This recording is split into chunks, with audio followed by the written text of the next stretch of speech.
নমস্কার বন্ধুরা, আজকে বানাবো ভাপা দই। এবার নববর্ষে সবাইকে মিষ্টিমুখ করাতে বাড়িতেই বানিয়ে নিতে পারেন মিষ্টির এই রেসিপিটি। খেতে খুবই সুস্বাদু হয় আর তৈরি করাও খুব সহজ। একবার হলেও নিজের হাতে এই মিষ্টিটা বানিয়ে দেখতে পারেন। আশা করছি আপনাদেরও ভালো লাগবে। তাহলে চলুন শুরু করা যাক আজকে ভাপা দইয়ের রেসিপি। সঙ্গে আছে আমি আপনাদের বন্ধু মহুয়া। আমার চ্যানেলে আপনাদের সবাইকে স্বাগত জানাচ্ছি। ভাপা দই বানানোর জন্য আমাদের জল ঝরানো টক দই লাগবে। এই জন্য আমি একটা স্ট্রেনার নিয়ে নিয়েছি বা ছাঁকনি নিয়েছি আর নিয়েছি একটা সুতির কাপড়। এখানে আমি 400 গ্রাম পরিমাণে প্যাকেটে টক দই নিয়ে নিচ্ছি। টক দইটা সম্পূর্ণ নিয়ে ঠিক এই রকমভাবে কাপড়ের মধ্যে নিয়ে কাপড়টা ভালো করে বেঁধে এই বাটির মধ্যে আমি ছাঁকনিতে কাপড়টাকে এইভাবে রেখে দেব আর তার উপরে দিয়ে দেবো একটা ভারী যে কোনো জিনিস। এটাকে প্রায় 1 ঘন্টা এইভাবে রেখে দেব। 1 ঘন্টা বাদে আমি আপনাদের এটাকে খুলে দেখাচ্ছি। দেখুন বাটির মধ্যে কতটা পরিমাণে জল রয়েছে। এই জলটা ফেলে না দিয়ে আটা মাখার কাজেও ইউজ করতে পারেন। এবার বাটির মধ্যে আমি জল ঝরানো টক দইটা নিয়ে নিচ্ছি।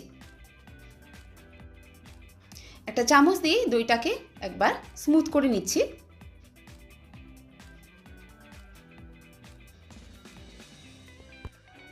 এবার এর মধ্যে দিচ্ছি হাফ কাপ পরিমাণে গুঁড়ো দুধ, হাফ কাপ পরিমাণে দিয়ে দিলাম চিনির গুঁড়ো, ছোটো এলাচের গুঁড়ো দিয়ে দিলাম,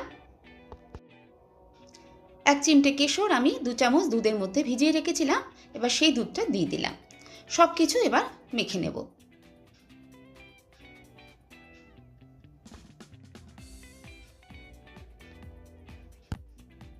আরও 2 চামচ দুধ দিয়ে দিলাম।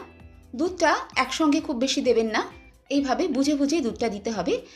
জিনিসটা মেখে নেওয়ার পরে আমি আপনাদের দেখাচ্ছি এর ঘনত্বটা কীরকম হবে। খুব বেশি পাতলা হয়ে গেলে ভাপা দইটা কিন্তু ভালো হবে না। ঠিক এই রকম ঘনত্বতে বানিয়ে নিতে হবে। মিক্সচারটা রেডি হয়ে গেছে। এবার যে বাটিতে বসাবো সেই বাটিটাকে তৈরি করে নিচ্ছি। বাটিটাতে আমি একটু ঘি মাখিয়ে নিচ্ছি যাতে তৈরি হওয়ার পরে ভাপা দইটা আমাদের বের করতে কোনো অসুবিধা না হয়। যে কোনো বাটিতেই ভাপা দইটা আপনি বসাতে পারেন। স্টিলের বাটি ইউজ করতে পারেন কিংবা টিফিন বক্সেও ইউজ করতে পারেন। এবার নিচে আমি একটা বাটার পেপার দিয়ে দিলাম। দইয়ের মিশ্রণটা এবার বাটির মধ্যে দিয়ে দিচ্ছি। আপনারা চাইলে ছোট ছোট বাটিতে আলাদা আলাদাভাবেও করতে পারেন আর খেতে দেওয়ার সময় বাটিটা ধরেই পরিবেশন করবেন। আমি একসঙ্গেই সবটা বানাচ্ছি। ওপরটা এভাবে একটু সমান করে দেব।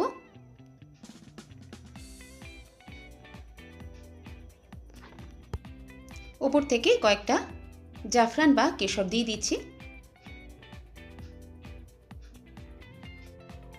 একটা সিলভার ফয়েল দিয়ে বাটিটাকে এবার ওপর থেকে ঢেকে দেব। ভাপানোর জন্য দইটা আমাদের একদম রেডি হয়ে গেছে। একটা কড়ার মধ্যে খানিকটা জল নিয়ে জলটা ভালো করে গরম করে নিয়ে একটা স্ট্যান্ড আমি বসিয়ে দিয়েছি। বাটিটা ঠিক মাঝখানে বসিয়ে দিলাম।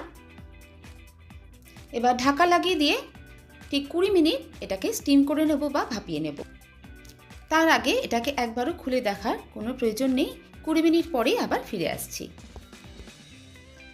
20 মিনিট হয়ে গেছে, গ্যাসের ফ্লেমটা আমি অফ করে দিয়েছি।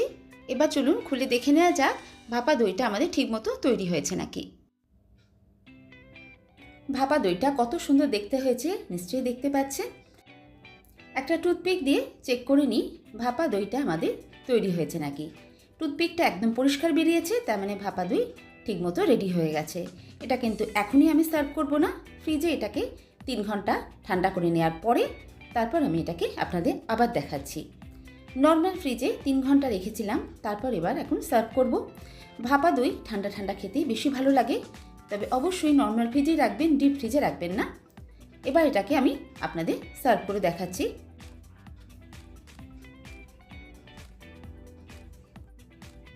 খুব সহজেই এটা বাটি থেকে এভাবে বেরিয়ে আসবে, বার করতে কোনো রকম অসুবিধাই হবে না। এটাকে এইভাবেও পরিবেশন করতে পারেন, তবে আমি এর উপরে কিছু ড্রাই ফ্রুট দিয়ে ডেকোরেশন করে দেবো। আর এই ড্রাই ফ্রুটসগুলো খাবার সময় মুখে পড়লেও খুব ভালো লাগে। সামান্য কিছু পেস্তা বাদাম আমি এইভাবে একদম কুচি করে নিয়েছি, সেগুলি উপর থেকে দিয়ে দিচ্ছি। পেস্তা বাদামের স্বাদটা এর সঙ্গে খুবই ভালো যায়। আপনারা চাইলে এখানে আমন্ড বা কাজু বাদামও ইউজ করতে পারেন বা এমনিও পরিবেশন করতে পারেন। এবার আমি আপনাদের কেটেও দেখাচ্ছি।